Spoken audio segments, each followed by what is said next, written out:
Hello, Garland Nixon here with Laith Marouf. There are a lot of things going on in the world today, and we are going to get the wisdom of Laith Marouf on how we should understand from the perspective of those who are living in the Middle East and who have a different view on how these things are going and how it affects them. Let's talk.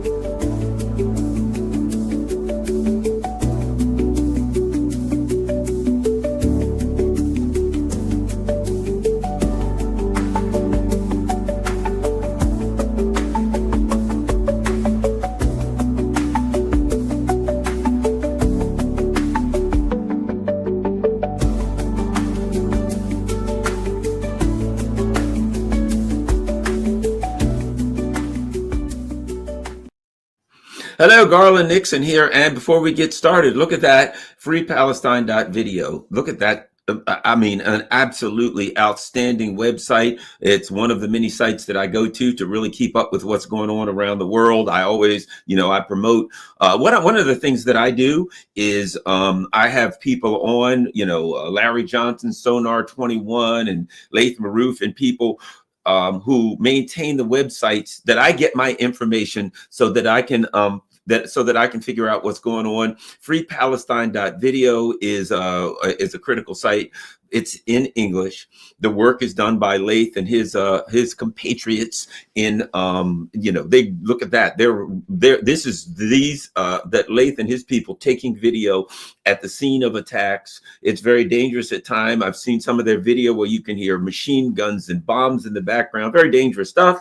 But this is what's done by war correspondents that help us to understand what's happening. So that's freepalestine.video. You see their latest episodes, field reports, military operations. Make sure you follow them on all their social media links. And last but not least, there's a donation button, and that's critical. It's critical. You're in the chat, which means that you're part of the change that's happening in this world. And that you're not just willing to accept the same old crap on the mainstream media. Well, in order for that to happen, we need people to donate. So go to freepalestine.video, click the donate button, help to fund their community. And if you can, and this would be really important, click on the monthly button so that you can become a monthly subscriber. A lot of people are like, I can't afford much. If you could give $5-10, if that's all you can afford, $20-25, whatever you can afford. But if you can do that monthly, if enough people can do that monthly, it makes a difference. Freepalestine.video is the website. Go there. Whether you can afford it or not, go there and check out the information. And of course, share that link on all your social media platforms. Maybe you don't have a dime. Maybe you're barely making it and you can't do it. But if you share that link and you put a little post and, asking people to go there to learn and asking people to donate, that may help. So that's freepalestine.video. That's the great website. And here we have the man who maintains it and does this hard work, Laith Marouf. Welcome back. Thank you for having me, Garland. And you mentioned the field reporting. Yesterday, we released a investigative documentary in the field with a Western journalist that has been here in Lebanon for over a year and a half throughout the war. Her name is Courtney Bono, and we went to locations where our team were targeted, and also she was targeted throughout the year, and talked about the dangers of the work that entails war corresponding, and especially being in the crosshairs of the Zionists all the time. Courtney and myself and our team at FBTV here are all anti-Zionist, anti-imperialist for the liberation of the region. So we're definitely targets of the Zionists. And in this video, we take people right onto the border, right onto the border of Palestine, and its locations that nobody has seen and broadcasted before. So I encourage everybody to go and take a look at it. From that, you can understand how dangerous this work. And I'm very happy that over the last year, FPTV was able to produce over 1,800 English language videos reporting from the field in Lebanon, in Palestine, translating the operations, military operations videos coming from the resistance groups, producing that Wartime Cafe and other shows. So we have been able to do more, I think, than anyone on this file in the English language in such scale. And people should recognize, honestly, how little money was involved in this. The budgets of organizations like Breakthrough News, which are out, you can look at their financials on the IRS website, because they're a nonprofit with a donor, permission. They have a budget of $2 million a year. And you can compare what we have done over 1 year with just $100,000. This is the donations that we were able to raise that employed 27 people in the West Bank, in Palestine, in Lebanon, in Syria, that brought all this content. And in comparison to what people are donating to, which they should continue donating to all these projects. I'm not pointing out Breakthrough News or others, like, let's say, the Gray Zone, which has a budget of $5 million. Those, you have to understand that every dollar that people donate to us has the maximum effect. This is what we are designing our content at. I'm personally not making any money, so anybody that thinks that I'm making money out of this, but everybody else, all the youth that we're employing in all those dangerous locations, we are paying them more than the international companies are paying, just because we know these are vulnerable people. They're caring for big families. So I urge everybody to continue donating and to watch this latest documentary that we came out with yesterday. It's one of a kind. Thank you very much, Laith. Okay, let's get going. We got some big stories today, and the first one I want to throw at you. This is what's going on in my mind, and it has to do with the discussions that we've had. We've talked about the concern of violence, or I'm not going to put this away that way.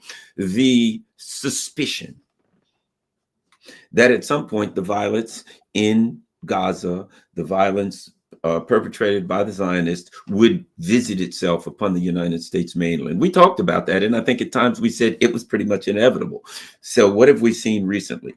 We've seen a person who was very, very angry, and they said something about Palestine. This is for Palestine, free Palestine. Shoot two Israeli people who were in some way connected to the Israeli embassy. I don't know exactly what their positions were, so I'm not going to say. I just know they were connected to the embassy. We saw a pro-Zionist rally in out west somewhere in the mountains, Colorado or something. Yes. Some angry man had some Molotov cocktails. He threw it. Apparently some people were burned. I have no idea how bad. There are those, and the U.S. government says, well, this was terrorism. That's one way to look at it. Maybe technically, or if you read the books or the U.S. laws, which I don't believe that the U.S. laws are really laws, you could call them terrorism. I see them as part of the conflict. I see them as what we talked about, the inevitability that when you see people standing at a food truck because they're being starved to death, and then soldiers just open up with military weapons and just start killing civilians willy-nilly, the inevitability that violence is going to visit itself upon the empire, who is the supporter, if not the perpetrator of this. Your thoughts? My first thought on this is that above and beyond the fact that we all watched and are still watching an ongoing Holocaust with actual videos of babies burning, broadcasted on our social media never-ending cycle.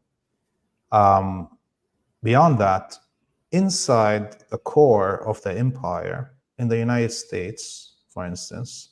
We've also been watching for 20 months now the Zionists manipulate the power and authority of the state itself to punish, to denigrate, to ostracize, to humiliate, to beat up students, women, men, children, anyone that stands up for Palestine inside the streets of the United States. It is not the Palestinian liberation movement and its supporters that instigated the war on the streets of the United States. It is the Zionists and the authorities of the United States that have chased hundreds, if not thousands of people out of their jobs, that chased now tens of thousands of students out of education, that are holding the laureate top students in every university that are daring to give speeches in support of Palestine and against the genocide. They're holding their degrees. We already saw a Palestinian child being killed by a Zionist Jewish supremacist landlord early on in the genocide. We saw 3 graduate and undergraduate Arab students being shot at early on in this genocide in the streets of the United States of America. Thousands upon thousands of students beat up and humiliated up. So it is not that what was inevitable is that the same violence that the Zionist and the American establishment and the same terror, because this is terrorism, they were trying and they are still trying to terrorize every Palestinian, Arab, Muslim, American, and any American of consciousness that stands against the genocide. They are terrorizing them in the United States, the Zionist cabal and the elite that stand with them. And of course, what was inevitable is that there will be a reaction from that community that is being terrorized to stand up for equality. If it's acceptable that a mass of big football-sized men high on steroids behind riot gear beat up 18 years old unconscious on the lawn of Harvard or Yale, well, it is then equality entails that a man like this man in Colorado that was watching a genocide unfold throws a few Molotov cocktails on a few Zionists. That's what equality requires. The Zionists are not only asking the Palestinians in Palestine to bow down and say they are the chosen people, these Jews, and that we will accept to be less than. They're asking Palestinian, Arab, Muslim, and Americans in general to all accept to be less than. And anyone who says, no, I am equal, is getting punished massively. So yes, this was inevitable to have happened. If the authorities in the United States didn't allow the Zionists to terrorize their own citizens, okay? If the authorities in the United States actually delivered on the democratic will of the American people who vastly are against this genocide, we wouldn't see these things. They are the reason this is happening. I agree. You can interpret this as an attack on the Zionists who were protesting, rallying, whatever. You can also interpret this as an attack on the U.S. government policy. You know, you could. There's many ways to interpret this, but you know, certain things are inevitable, and that is when you push people, but so far, things explode. You can see, you know, you can see it. To me, it's like looking in a forest and it hasn't rained for months and months and it's dry. It's so dry. It's tender. It only takes one little spark. poof, it goes up like a stick of dynamite, right? And we're getting closer and closer to that. And you can see the sparks starting. And as I said, and I've said this, and I have a fear, I never want to see innocent people get killed. But reality is, at some point, there's going to be some kind of a mass violence act here in the United States. I see it. So I'm starting to see those sparks. And our government is exposed for what it is. You know what I mean? It's just exposed. People are like, can you believe our government's doing it? I'm like, this is what they've been doing all along. They're being exposed. The only difference now, I don't have to go incident after incident after incident. They killed 1 million Iraqis. You know what I mean? Libya, all over the Middle East, all over the world. It's not like they're doing something different. It's not like people like me and you have been looking at this for decades, saying this is who these people are. They're monsters. They're beasts. They're fiends. Right now, because it's so blatant. Now because the empire is in dire straits, they're not trying to hide it anymore. And I really believe this.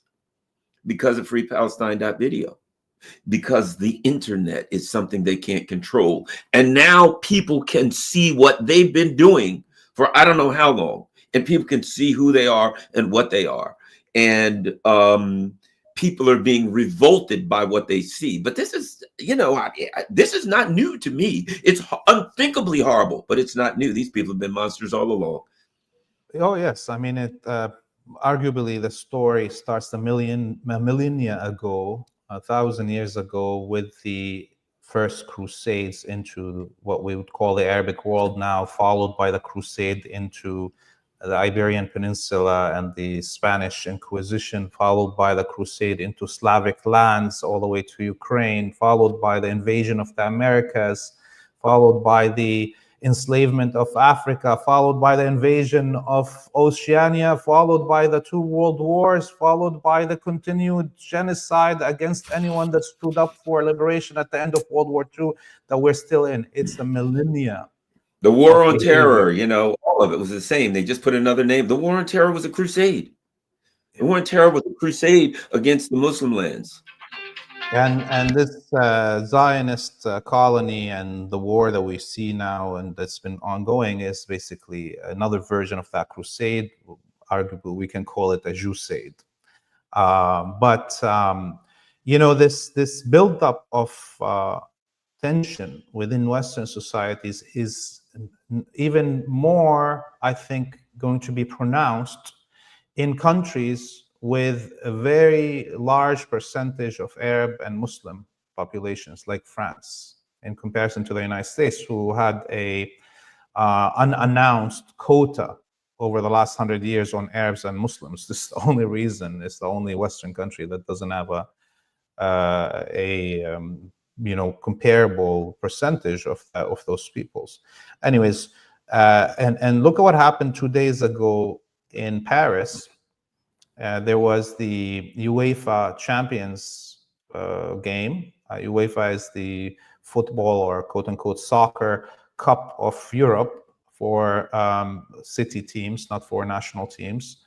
And Paris Saint-Germain, the French team, won the UEFA Cup for the first time in its history on its own turf in Paris. So usually when a team like that wins a huge cup like that, it will be a celebration all night, party, drinking. It will bring tens of millions of dollars to the city, right? And they'll parade the next day the team on buses with police and fireworks and everything, right? Well, the fans of Paris Saint-Germain unfolded a huge banner that covered 1/3 of the stadium, calling for end of the genocide in Gaza and liberation of Palestine. And what happened? The city of Paris officials and the French government ruined their own celebration and ruined all the money they could have made that night and over the whole weekend of nonstop drinking that Paris would have unfolded into by sending riot cops waiting outside the stadium as people came out to beat the hell out of them, and running riots in the streets, ruining the whole night. This is the French government and the Paris city were willing to waste all this money and a celebration of a first of a kind win for any of their national league teams, all for the eyes of Zionism. And of course, what's going to happen right now, this is going to become one of the steps on the path of a return to riots all across France, where the Arab and Muslim population represent 1/3 of the population. It's not a joke. What France is doing, playing on the edge with the support of the genocide while its population is boiling in the streets, is much more dangerous than what the US is doing even. You know, what's interesting is the way it was reported. It was like, oh, just all of these crazy, mad immigrants just went berserk and just tore everything up for no reason, just because they're wild, crazy people. They didn't report on the banner being unfolded. They didn't report on the police. No, it was, oh, these people, there was just a victory. And for no reason, they just wandered out and started burning things and fighting just because I guess they're savages. You know, it's interesting the way it's always reported here, but that's not going to do them any good. That's going to be all of Europe is going to fall apart for a number of reasons. The genocide ain't going to help. That's going to hurt. And the fact that the ruling elite are impoverishing their own people in subjection to Zionism and U.S. imperialism. So there will be a price to pay. I've been saying that for a while. There will be violence. And they haven't seen nothing yet. There was something else I wanted to bring up. Your thoughts on the latest unthinkable act. People here, number one, there's so-called humanitarian aid. Number two, we find out that it's a Mossad-owned company that's so-called doing the humanitarian aid. And what wouldn't shock us then is they gathered people together to get them. Here's what it appears to me: bait. It appears to me that they said, well, people are starving. How can we get them all together so we can machine gun them? Put food out. They're desperate. They'll come get the food. And then when they come get the food, you just open them up on machine guns. I mean, if you're a homicidal, genocidal lunatic, which it appears to be the case, that was a Mossad I would call it a Mossad genocide operation. That's one way to put it. Yeah, and it's very degrading. Obviously, I think the intention is this is part of. On the one hand, people think, oh, are they that stupid? Did they do this just out of malice because they're so hateful only? Well, they're doing it for that, but they're adding on top of it, they're doing it for the propaganda value. They want everybody to see Palestinians crawling on the floor for food and getting shot. They want the Palestinians specifically to see that, to know that they will be treated as subhuman in such ways, and they will be killed in huge numbers in front of live broadcast, and the world will do nothing. You see, it's so the evilness is compounded. The level of depravity and satanism, satanic behavior. This is like deep satanic behavior. I mean, we all obviously knew this was going to come when the former CIA agent that headed this new company realized that he's going to be doing this and walked off and resigned. This is how extremely satanic this behavior is, that a former CIA agent who has probably a lot of blood on his hands decided, no, that one I will not take. This is how uniquely evil the behavior of the Zionists has now degenerated to. because of the impunity that they have now been given over the last 20 months. Until that impunity is taken away and they start feeling consequences. And I think this is why I'm going to connect it to what we were just talking about. This is why individuals like Elias Rodriguez shooting the 2 Israeli embassy workers who are responsible for the propaganda program in the embassy in Washington, D.C. This is why somebody like Rodriguez or this other man in Colorado take things upon their own hand, because it's clear that one of the things that the Zionists need to lose is this feeling of immunity and their ability and to walk in any capital, any street in the world, feeling safe while going back to commit genocide in Palestine. And I think it's a normal, obviously, reaction to all of these crimes and the immunity that the criminals are receiving.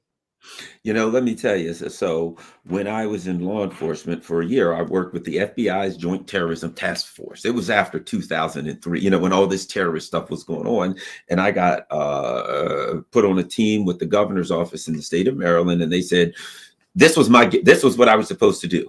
Go around Maryland and look at stadiums. We looked at nuclear power plants, any place that could be attacked by the terrorist, right? And my job was to work with, you know, they came in and I was the Maryland person that was supposed to say, we're going to go to the nuclear power plant and review their security measures and make sure they're protected from terrorists. So that was that kind of stuff, right?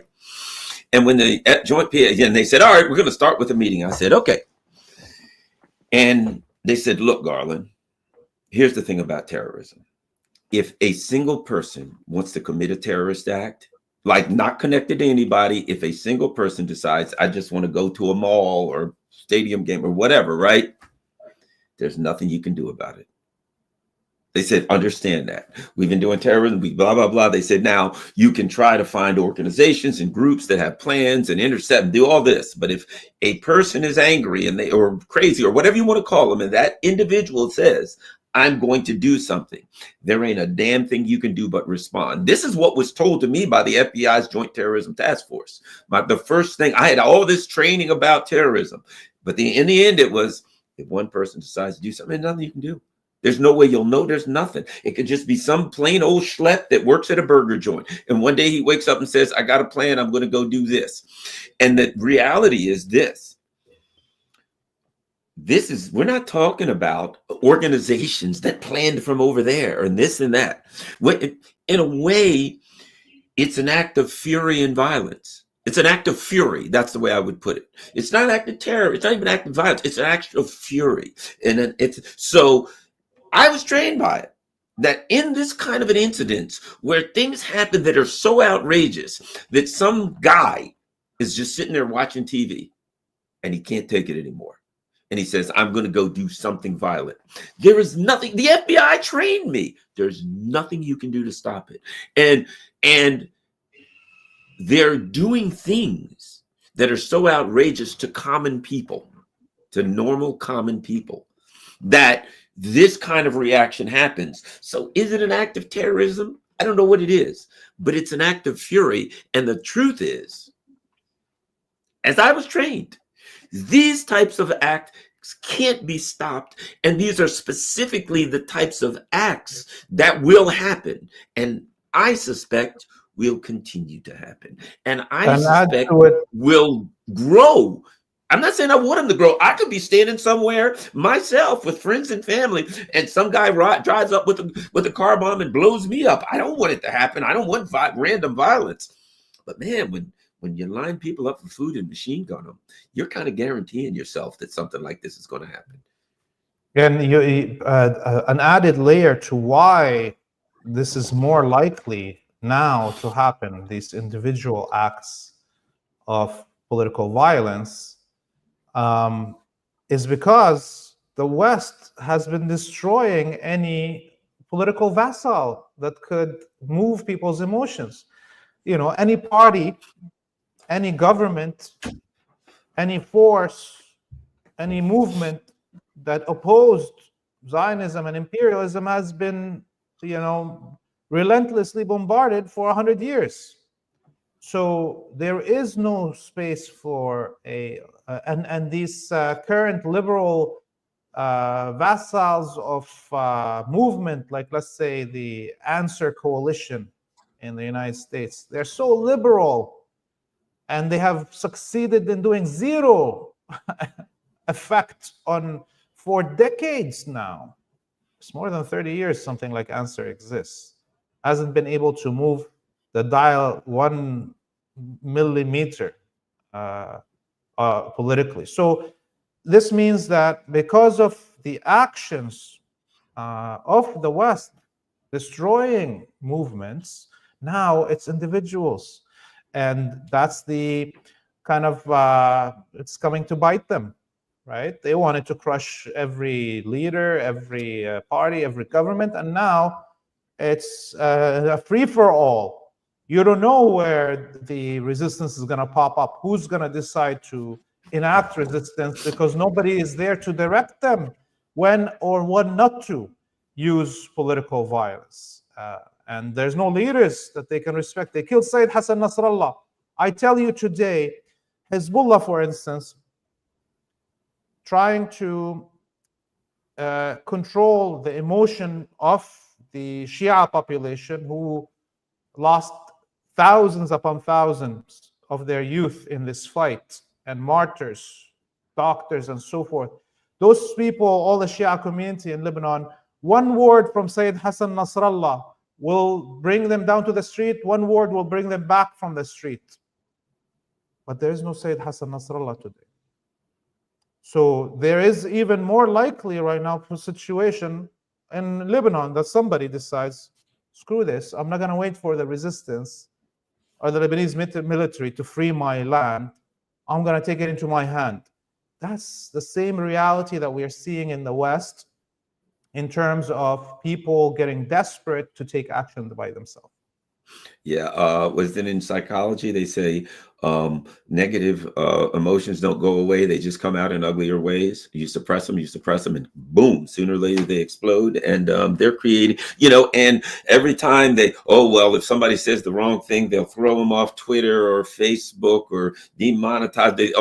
All they're doing it also with all of this attacking people, locking people up in Britain, Richard Medhurst, whoever, right? All they're doing is not even giving people a forum to even have a discussion. They're pushing everything underground. It's the worst thing you can do. You're shoving everything. You can't talk about it. You can't discuss it. You can't have it on YouTube or Facebook or this or that. Or, Richard Medhurst had a lot of discussions. What do? Suppress that. When you push that down, man, you're asking for it. And it's coming. I'm not in favor of it. I'm not in favor of violence, but reality is what it is. It doesn't matter what I'm in favor of. Reality is what it is. Something else I wanted to ask you about, and that was the Syrian puppet, ISIS puppet. Now saying, he's pretty much aligned himself with the Zionist government. He's like Netanyahu's right. Yeah, we've got common enemies with Israel. Yeah.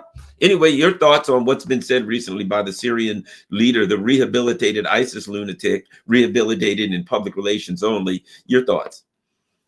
Yeah, most people that watched this interview and made comments, they said, well, he's clearly talking about Hezbollah and Iran and basically his anti-resistance. But I think the thing that everybody missed there is actually he's talking about primarily, above and beyond, but primarily the Palestinian people. You see? So it's not even against the axis of resistance as because they're Shia, let's say Hezbollah or Iran. ISIS and the Zionists and the Wahhabis, their number one enemy is the Palestinian people and the liberation of Palestine. The liberation of Palestine will end the Zionist project. The liberation of Palestine will lead to immediate unification of the area and the collapse of the Wahhabi vassal kingdoms in Arabia. Okay. Therefore, the biggest fear for these, vassal kings in Arabia for the last 80 years is the liberation of Palestine. They fear it more than anything. And this is the meaning of this. And as we see, there were some leaks of part of supposedly this agreement that's going to come between Al-Julani and the Jusaders. Al-Julani and the Jusaders. It should be a comic strip. This includes that the Israelis will maintain all the areas that they occupied in the south of Syria since the fall of the Assad government in January, and for 10 years, and that the Israelis can reevaluate in 10 years if they should return those lands. We are, if you take a wider look at this project, it seems like a merger between the Greater Israel Project and the Greater Syria Project, where the Israelis want to have this corridor all the way on the borders of Syria in the south towards the Euphrates, and that maybe Al-Julani in the next few months will be allowed to invade Lebanon in return for him giving up South Syria and the whole border with Iraq. He gets to take over Lebanon and kill Hezbollah and the Shia and genocide the Christians and the Shia and the Druze in Lebanon. You see? So there's a bigger project unfolding, and the biggest obstacle to this project unfolding is Hezbollah and the Palestinian people existence, near existence, just their mere existence of the Palestinians, resisting or not. Those two things, Hezbollah and the mere existence of the Palestinians, is the only thing standing in the way of these projects of redrawing the whole area. Thank you. Let me give you and other people a quick update on something that came. I don't know if the people that know yet, and this is regarding the Russia situation. Get your thoughts on that. And that was, there was the attacks on Russia yesterday, and Trump said, I don't know what's going on now. Here's what's interesting. This morning, now, of course, I'm a person, because of my background, I always look at the timing. When something happens tells you a lot, right? So this morning, CNN reports, because what Trump said, I didn't know about those attacks, right? This morning, CNN reports Secretary Hegseth was updated by the Ukrainians as the attacks were going on. Now, here's what's interesting. That runs completely afoul of what Trump said, number one. But that doesn't mean it does. Trump said he didn't know. Because Trump didn't know doesn't mean Hegseth didn't know, number one. But number two, that they released it the morning of the so-called meetings. You know what I mean? So here's one thing that seems obvious to me. I'm just guessing. I'm going to throw it. It may not be true. They do this the day before, and then the morning of these meetings, for whatever reason, they release this, and that is the system saying we got to do everything that we can to throw a monkey wrench in the meeting. So we'll do the terror attacks the day before, attack civilians, bases, all that kind of stuff. Then the next morning, just before the attacks, just before the meetings, we'll say, the Trump people knew about it, and will discredit any possibility they had. Not that they have any credit for being taught, but you know what I'm saying? It was a way for the system. So the other side of it is that part of it. I'll sum it all up by saying this, and I've said this for a while. The system, the empire, is at war with itself internally. So how could it possibly accomplish anything externally when internally it is at war with itself? Anyway, go ahead. Yeah, the mechanisms of the empire are so huge. The layers of influence and the regional and local interests that have to be piled up together in this pyramid. This is part of how humongous empires eventually collapse. It becomes so hard to deal of what's happening on the edge for somebody at the core, like the Emperor Trump. And there's too many interest competing all the way on the edge of those who want to make money on the war, who want to territory, somebody wants to rape, somebody wants to pillage. All of these things are hard to manage the bigger the empire is. And I would say, my condolences to the Russian people and the Russian military and the Air Force and the Russian president. This attack was clearly not for bettering Ukraine's situation on the battlefield, or these weapons that were targeted were specifically weapons that would have been used in a nuclear war between the United States and Russia, or France and Russia, or the UK and Russia. These are nuclear bombers to deliver nuclear bombs that were never going to be used on Ukraine. And therefore, from that, you understand that this was not done by Ukraine for itself. Somebody ordered it. They needed it to have a better hand in negotiations with Russia in these, or to force Russia out of this battle in somehow, as the threats of nuclear war get closer and closer. Having said that, I think this was inevitable also to happen to Russia. And I would say that this was inevitable the minute Russia gave up on Syria. The minute Russia didn't directly arm the axis of resistance in its war against Israel.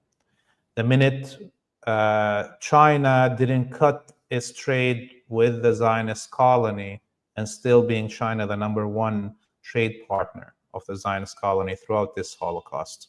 Okay, that meant, as Russia watched Iran's embassy bombarded in Damascus, the leadership of Hamas being assassinated inside Iran, the leadership of Hezbollah, the killing of and the mass genocide, once that was all accepted by Russia, not verbally, but accepted by not taking action against it. And when Russia retreated from Syria by allowing the Syrian government to collapse instead of fighting for it, a few of those Orishnik missiles on these Wahhabi death squads in Idlib would have ended it years ago, this war, if Russia wanted. Those were all miscalculations, and there's nobody who's infallible. You see, the leadership of the Axis of Resistance made a lot of mistakes during this genocide. I have to be very clear. It's not something that's specifically critical for me against Russia. But once Russia done that, and once the whole Western Empire consolidated its power and the battle here on the battlefield of Western Asia, where now Israel doesn't have to fight anybody and they don't have to give it unending supply of things, and it can genocide nonstop in Gaza with no worries. Now the West is ready to re-engage Russia on the Ukrainian battlefield and spend a year designing this terrorist attack using these drones against the strategic nuclear bombers of Russia. These are, point A leads you to point B. And this is why I would say the blood of Arabic people in the region being spilled on the battlefield here for the last 30 years is saving humanity. This is, everybody has to understand it. And the defeat of Arabic people will lead to the bombs inside Russia, will lead to the bombs inside China. China must be watching what just happened in Russia, wondering what's going to happen to it next also. Let's talk about, for a minute too, someone who has, really stood proudly and who has had success with the endeavors that they've undertaken. Yemen, once again, they're able, demonstrating, interestingly enough, that they're able to effectively counter the Zionists, that they're effectively able to say what they're going to do. We're going to do this. And then they're effectively able to carry out operations. They're not large operations, but they seem to be critical operations and effective operations. Your thoughts on Yemen? Yes, Yemen is continuing to bombard the Zionist colony. Yesterday, they targeted the Tel Aviv airport, again with a hypersonic missile. Again, we saw all these Zionist colonists running to the shelters and the stoppage of flights into the airport. And I think they also just announced that they have a new hypersonic head that has multi-warheads inside it, very similar to what the Russians right now have, the Orishnik head that has, hundreds of heads inside the same explosive head. So you could imagine how much of a technological leap that is, and how much it's going to make a difference in the battlefield if Yemen starts firing one of these hypersonic missiles, and then it breaks up into 100 or whatever different bombs and falls all around. This is going to be a much harder beast to deal with. The air defenses already can't deal with Iran's and Yemen's hypersonic missiles, the Israeli air defenses and the American air defenses. So you could, I personally, I'm looking forward to seeing this new missile in action. I hope the Yemenis can shut down all ports and airports in the Zionist colony, period, permanently. We need a no-fly zone over Palestine. And if we end the air superiority of the Zionist colony, it cannot exist. Once again, everyone, oops, I just lost freepalestine.video, clicking around too much. Once again, very, very important, everyone, that you go to freepalestine.video. That's Laith, the site that Laith works. That's his site, that's his group, that's his organization. As you can see there, absolutely outstanding video there. Lots and lots of video. So if you really want to see what's going on firsthand, you want to get close-up video, and with everything's done in English, excuse me. You can see military operations, their field reports, the latest episodes, and of course, social media links. Make sure you follow them on all the social media. And very, very important and critical, donate to Free Palestine TV. You see that? And when you donate, you can donate one time. But if you're able to at all, make it a monthly donation. That's very important. Even if it's only a little bit, if it's a medium amount, a lot, whatever it is, make sure you donate and try to make it monthly. And share this on all your social media platforms. Share this video on all your social media platforms. Share freepalestine.video, the website, on all your social media platforms, so other people have the opportunity to partake of that good information and to be a part of the community by donating. Thank you very much, Laith Marouf, and I really appreciate you taking time out of your busy week every week to come hang out with us here on this channel. And we learn a lot. Thank you very much, Garland. See you soon. All right, everybody. Don't forget, share this on all your social media platforms. Follow me on Rumble, Rockfin. Rockfin seems to have changed. I think now, for now, I don't know if it's permanent, but right now, Rockfin is only allowing videos for people who are subscribers. So, it's Rockfin. I don't own it. That's the reality. Follow me on Rumble also, Telegram, all that kind of stuff. And of course, if you can afford it, you see the stuff going across the bottom, Patreon, all that kind of crap. And my P.O. Box, 32 Glen Burnie. You can send me whether it's I get letters, I get magazines that people send, I get books, you name it, whatever you want to send. I got a P.O. box now. Thanks a lot, everybody. We're out.